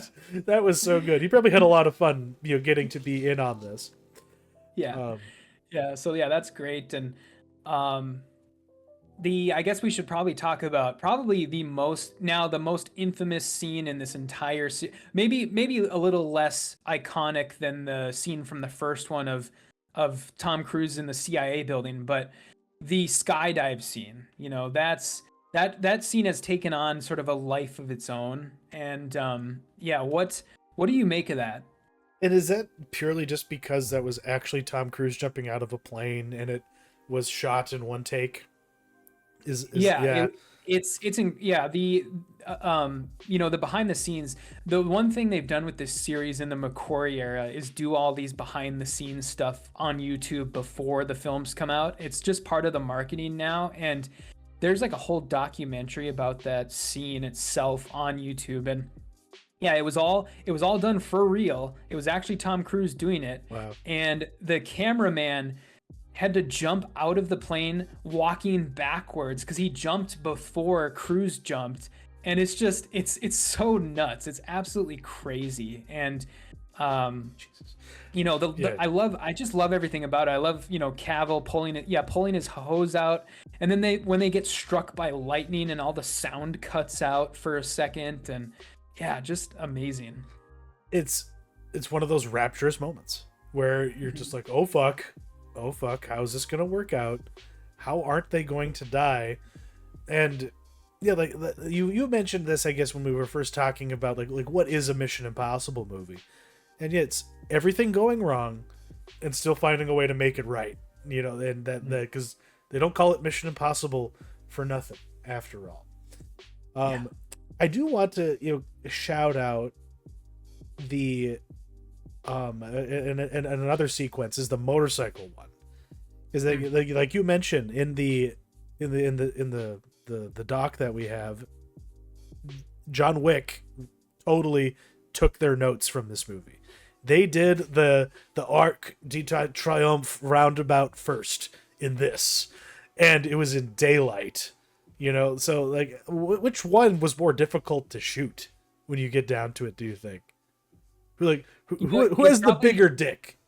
I think all in all, John Wick probably makes better use of that setting where you're constantly having cars whizzing by and they're hitting people and they're killing people, and but this film gets bonus points because it's all real. And I think there were certain scenes in John Wick that were shot on location there, and then there's certain scenes where they just did a green screen, when like the cars are hitting people, and you can tell it's on like a sound stage at certain points. But in this movie they actually shot the entire thing on location, and you can tell. And so I think this totally gave them the idea for that. There's no doubt. And also the scenes like in front of the Eiffel Tower in John Wick totally took a page from this too. When Cavill and Angela Bassett are they're literally on that same that, like, I don't know what it is, like it almost looks like a flight of stairs that leads up to like a promenade that's right in front of the Eiffel Tower. Yeah. I guess there's everyone's cribbing from the same, lookbook, as it were. Yeah. Also want to shout out Vanessa Kirby, her character, because like I another detail I just completely forgot about, from the first time I saw this. She's Max's daughter, Vanessa Redgrave's character from the first movie. And that's just a nice little touch. And I'm glad that she's going to be back, for the final two films, or at least one of them. Mm-hmm. Yeah, she's an interesting addition to the sort of the rogues gallery, and how her character is. She's playing on the side of good, but she's motivated purely by money. She really doesn't give a shit. She'll probably switch sides for money. But yeah, for now she's on the side of good, and she shows up again at the very, very end. And yeah, she's an interesting addition to the series. And yeah, it's kind of cool to have another. This movie is. There's a lot of duos in this movie where you have, her, and you have Ilsa Faust. And as far as the bad guys go, you have Cavill and you have Sean Harris. There's a lot of twos in this movie. And so to speak more on that a bit, Sean Harris comes back in this one. And I love how they've sort of like given his character like a shot of adrenaline, where they've changed his look entirely. And they've made him he's way more menacing in this movie. Like him just sitting there and like staring daggers at everyone. He really doesn't have that many lines in this movie. For a lot of it, he's silent. He's just sitting there, like when Ethan is in the car just driving him around, and he's just sitting there, and then he finally talks at the very end. And yeah, I love Sean Harris's presence so much. A very effective bonus villain. Because it's all just you're using what they have. They're using all the buffalo, as it were, from like the carcass of the previous film to make the stew of the next one, and it all still has good flavor to it. Even Michelle Monaghan, I also forgot that she was in this movie. I don't know why, but when she finally shows up in that picture form, my thought was, how much did they have to pay her for that? Is that why she's in the credits? And then of course she gets to do a little bit more. Wes Bentley is also there, to really like he's literally like like a head taller than Tom Cruise. I think we know what she, you know, sees in him. But like, did it work having her show up in this like after so long? I think so, yeah, because like you said, I remember seeing this movie in theaters, and it was such a surprise that she, you know, I don't think anybody really put two and two together as far as like why would there just be like this aid camp in the middle of nowhere, and who's funding it? And you know, you find out that it's Sean Harris's character, and then that whole scene where I think it's so well done, that scene where Michelle Monaghan sort of slowly realizes that something is wrong just by Ethan Hunt's presence being there, Yeah. and just sort of the, you know, the body language that he's giving off, and sort of the way that he's, you know, sort of signaling with his, you know, with his speech patterns and stuff. And she just slowly realizes that, oh, you know, something is very wrong and I'm probably going to die. And she sort of resigns herself to that fate in that scene. And yeah, I thought it was very effective. And she even gets to help out. She and Luther get to team up, you know, at the end, and she gets to, you know, help him, because like the impossible situation. It's a twin nuclear bomb situation where they are rigged to blow, and there's fail-safes upon fail-safes, and anyone attempting to do anything can cause the whole thing to explode. Like it's I don't know. I'm just glad that everyone got to be a part of it, and, you know, be an active participant in stopping it, instead of anyone being a damsel. Like, you know, like everyone, even though implicitly she is, because if they don't stop this from blowing up, she dies, and so do they. But that's what I loved, that ambiguity, like at that moment where they're like, you don't know if Ethan's gonna, because all that Mission Impossible 2 free climbing finally fucking paid off, dude, and he's, you know, hoofing it up that cliff face, and they're all like, when the fuck do we actually clip this thing? And they have like 10 seconds to decide, and they're actually like, they have the debate in real time over when they're gonna clip the wires. It's like, it's such a small, simple moment in a movie that had so many wide open big screen things. I just love that it came down to that. And then that flash of light where you're like, oh shit, did the bombs actually go off? Yeah. And it's just and like, did Ethan fail? Is he just like sitting there hanging on the wall while everyone he loves is dead? You know, and then, oh no, it's just the sun coming out from behind the clouds. Everything's cool. Like, it's so effective. Yeah. So good.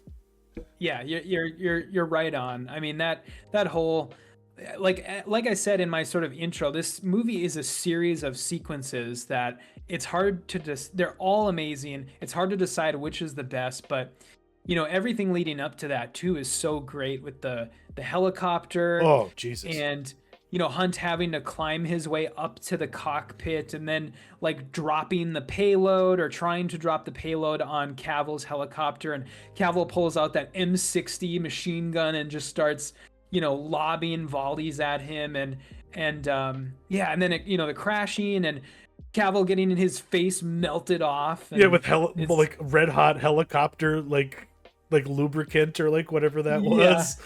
Yeah, because then he's just menacing. He's just a monster in that final battle sequence, and that whole thing where they're stuck in the crevice, and the helicopters are like sliding down. Yeah, like that had real Jurassic Park: The Lost World vibes. Mm-hmm. Yeah, it really did. That's immediately what I thought of. Yeah, I'm glad you noted that. Yeah. But yeah, just great. And I guess before we move on to sort of the end of the movie, I do want to double back just for a second and actually talk a bit about that fist fight in the bathroom. Oh, yeah.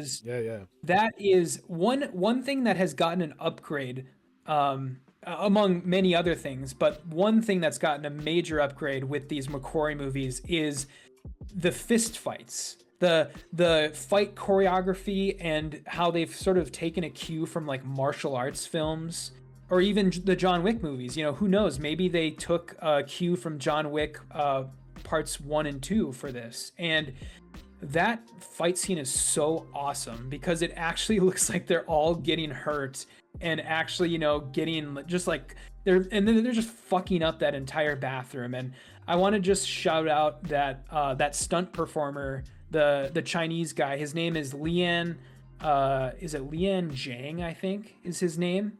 And he is oh no, Lian Yang. His name's Lian Yang, and he is a stuntman who's been in many, many movies, including previous Mission Impossible movies. Oh, really? And yeah, he kind of got upgraded to, you know, a role in this one, and he is amazing. Just a great fight scene. Yeah, people literally get like tackled through drywall like multiple times, and like when he grabs that sink pipe, and you're just like, and just rips it out. You're just like, oh my god, like everything is a weapon in here. So yeah, it definitely has the John Wick, you know, vibe to it, and it works. You know, and I don't know, I just love the look on Tom Cruise's face when Cavill's character's been knocked out in that fight, and he's realizing, oh shit, this guy that we should have been able to handle on our own is about to kill both of us. He just looks so tired. He's just like, fuck, really? Like, how am I gonna get out of this? Okay, push him through a wall. Like it utterly satisfying though. It all works so well. What didn't work for you? You know, if there's anything, and it's kind of unfortunate, but and this is a very, very small complaint, it would be, I think the ending is a bit weird. It's almost as if they didn't know how to end it or when to cut to the credits, but it's just sort of awkward in that, if people will remember, it's basically Hunt is in the hospital bed and he's got his whole crew there, and he's talking to Rebecca Ferguson, and she like leans on his like side, and he's like, oh, the ribs, and then it's just cut to credits, and it's like, okay, I guess like that's one way to end it, but it's just a little strange, and that would be my only real complaint, and it's very small. But yeah, what about you? Is there anything that stood out to you? I guess that, I don't know, I found it very distracting, like with the whole, I don't know, Angela Bassett's character. She was a little extraneous, but because we already had Alec Baldwin being that character in Rogue Nation, and then he just like gave that role to her, and then he became Jeremy Renner. That's basically that's what happened. So I don't know, maybe she is an extraneous. They needed to put a warm body there, but yet not generally overly all. It's really, really enthusiastic, obviously. But yeah, they really kind of injected the whole notion of family, you know, trademark into this, like in the Fast and the Furious kind of sense. And I don't know, like it kind of just, you know, like leads me to just ask questions about whatever the fuck Dead Reckoning's gonna be about. What do we know about Dead Reckoning? You know, that is what is awesome, is that Dead Reckoning has had 2 trailers, and yet we don't know anything about them. So in that way, you know, modern day movie trailers have gotten so used to spoiling entire movies, and I think it's awesome that we don't have any idea what is really going on in that movie. And so in that way, I'm so excited for it. And my one sort of wonder is, how can they possibly top Fallout? You know, it's kind of the dilemma of, like, if they were to ever make another Top Gun, you know, it's like, how do you top Maverick, you know? And if they were to ever make another Mission Impossible, which they are, obviously, how do they top this one? You know, exactly. But I think it's because of symmetry. Like that's why they're doing the part 1 and part 2. But yeah, like, what the fuck is this story? Like, what could it possibly be? There's submarines. There's like David Lean-esque, like them and John Wick. Why are they always just like ripping each other off? You know what I mean? Like why do we have Tom Cruise on a horse with a rifle? What is happening? And yeah, why is Henry Cerny there? Like, these are all questions that matter, and you know, hopefully we'll get some meaningful, you know, answers to this. But yeah, who the fuck is that? I don't know. There's just nothing but questions. But I think it's a testament to the power of the series as it has developed, and, you know, especially as it has been elevated with these two entries. So like, how do we rank them? Like I like these. Like, Fallout is your favorite for now, but who is number 2? Okay, so yeah, I would say if I were to rank, all 6 of them from best to worst, it would probably be 6, 5, 1, 4, 3, 2. Okay. And that has changed a bit for me. Like I said, I think I said on our previous episode that 4 has gone down for me. Ghost Protocol has gone down. I don't think it's quite. I think it is a great movie still. I think the only outright bad movie in this series is 2. I'll say that. Okay.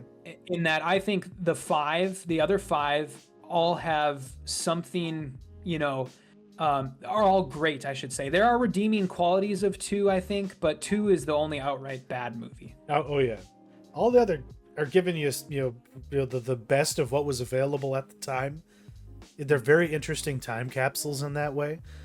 And yeah, like, I really want to, give like Rogue Nation the credit for the praise that I gave it today, but it still is probably gonna not quite be my number 2. Like the Fallout just blows everyone away. That's kind of undeniable. But I still got to give the first one my second slot. That movie has so much power over me. I'll never let it go. And then I guess I'll plug Rogue Nation in at 4, and then go. Let's see here. 3, and then Ghost Protocol, and then 2. Okay. Yeah. So not dissimilar, but I really, really, really love that first movie. But my recency bias is it's not even recency bias. It's undeniable. Everything that Cruise wanted this franchise to be when he made that first movie, like, it's culminating now. It's like the dude did it. So many people have failed. Like if Sylvester Stallone had made a better Rocky movie every single time, wouldn't we have like 30 of them at this point? We really got to give the man some credit as the shepherd of this little project, like as the producer and the star of it. But did that formula work to just keep on putting the right guy in the seat for the moment versus like what other qualifiers there might have been? Yeah, I mean, like I said before, I think it keeps the movies fresh by doing that. It makes them all feel different in some way, and they all stand on their own until you get to Rogue Nation and Fallout. But I think the pivot into taking it in a more a different direction is probably what they needed to do to keep people hooked on these movies, to keep people coming back. Because one of the things, once you start getting into, as far as sequels go, once you start getting into the numbers like 6, 7, 8, that's when people start checking out, unless they have some sort of storytelling that keeps them going from movie to movie to movie. And so it's going to be interesting once all these films are done, and we have 8 entries in this series, where it's going to be the first 4 and then it's going to be the last 4. Exactly. And they're going to be it's going to be 2 different time periods for this series. I think they're going to be regarded as 2 different things almost, where you have the first 4 movies over here and then the second 4 movies over here. And I guess we could, maybe return to this question, my next question later, but I kind of want to put it out there now. Is there going to be a third era? Is there a post-Cruise future for this franchise? Gosh, I don't think so. At least I hope not. I really hope not. I think they need to end it, and they just need to. But the problem with this series, I shouldn't even say problem, but the thing about this series is that it is the Mission Impossible name is so far removed from what this IP originally was. It has nothing to do with the TV show. No. It has, it really is just using the name and it's using the term IMF, and that's it. It has nothing else in common with the TV show at this point. So, I mean, really, they probably could keep it going if they wanted to. Theoretically. I mean, Yeah. and I have never seen the original show myself. I think we maybe have talked about that a little bit, because they effectively killed it in the first one by making Phelps the bad guy and having him get flayed on a rail, on electric rail. But who is this? They lack the star. There isn't another Cruise coming up in the wings to take his place, and that's really what keeps this thing going. It would be tired and abandoned at this point. But then again, maybe not. I don't know. I mean, Vin Diesel is a leading man, apparently, that they can build a franchise around. And they're never going to stop making those fucking movies. They're going to make an entire trilogy instead of the duology. The duology isn't enough. But, yeah, when you get right down to it, this is basically Twilight for action nerds. That's like how I described it to Angie whenever she was complaining about me watching another Mission Impossible movie. She was just like, why the fuck are you doing that? And I'm like, because this is important. This is for the culture. You have to understand. Looking forward to it. Same, yeah. All the same. But like, what was your mentionable for this week? Let's dive into those. Yeah, so I reread The Boogeyman, which is the short story from Night Shift, the Stephen King collection from I believe the early 80s. And this is what the forthcoming film is based on, the film that comes out next week. And I just kind of wanted a refresher as far as what this movie is going to be.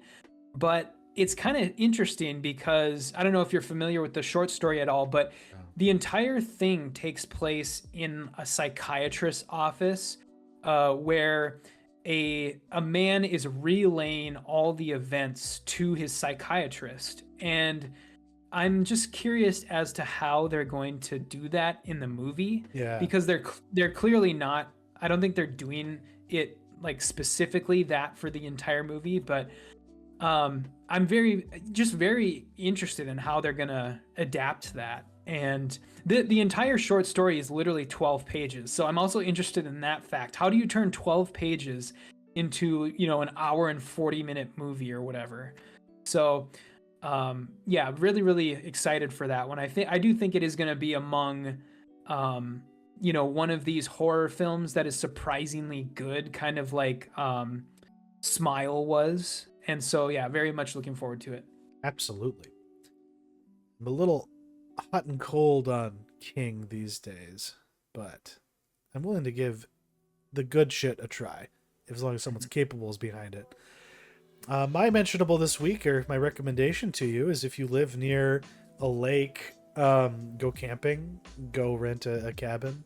If you're fortunate like myself and your father's father squatted on a dam, on land that belonged to the Army Corps of Engineers, then you get to go to this little beauty called Lake Chida, and I got to put November on a kayak and let her enjoy that. Hank got to be unleashed for the longest period of his life and riddled with ticks, but he was a sleepy puppy afterwards. We even caught a snake in our trap. That was pretty cool, because we did renovations out there last summer, so we didn't get to enjoy it at all. So we went out and opened it up, and Hank had a good time, and everything was hazy because that's the sun in the morning last Saturday or Sunday, not Saturday. Pretty gnarly because of all the wildfires out in Canada. But you got to get out and touch grass every once in a while, people. But all that said, what's your pick of the week? I mean, I think it might be kind of obvious. Yeah, for sure. I mean, if you, I don't know, if somebody has been watching this entire series of ours, these past 3 episodes, and for some reason you only want to watch one of these movies, I mean, it makes sense to watch Fallout just because it's the one that leads directly into Dead Reckoning, but it also makes sense in the fact that it is just incredible. It is the best one, so go do it. It's awe-inspiring. There's nothing else quite like it, and they just don't make movies like this except for him. You know, you gotta treasure that shit while you have it.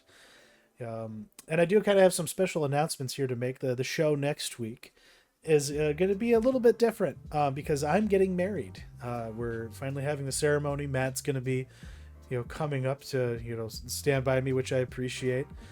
But we're still going to have an episode. We're going to be reviewing the finale of Succession.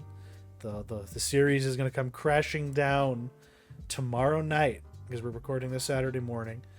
And we're going to, reconvene very soon, Matt, to discuss that, pretty exclusively. So if you are a fan of that show, if you've never seen it and you're going to be interested in watching it someday, then maybe return to our discussion about the final episode, or just watch the whole show as quickly as you can. Binge it. It's going to be gone before we know it. And I don't think I'm quite ready to handle the emotional void it's going to leave in my soul. But yeah, then we're going to be back with our regularly scheduled programming, not the week after my wedding, because I'm going to take a week off. But Matt will still be, our roving reporter. He's going to probably go see Boogeyman. And what else were you going to check out on your own? Spider-Verse, that's what it was. Yeah. And so we'll have a sort of a mini-sode to bridge the gap in between while I get my new life in order. So thank you very much for watching, and look forward to seeing you in a few short days, Matt. Yep. See ya. Take care, everybody.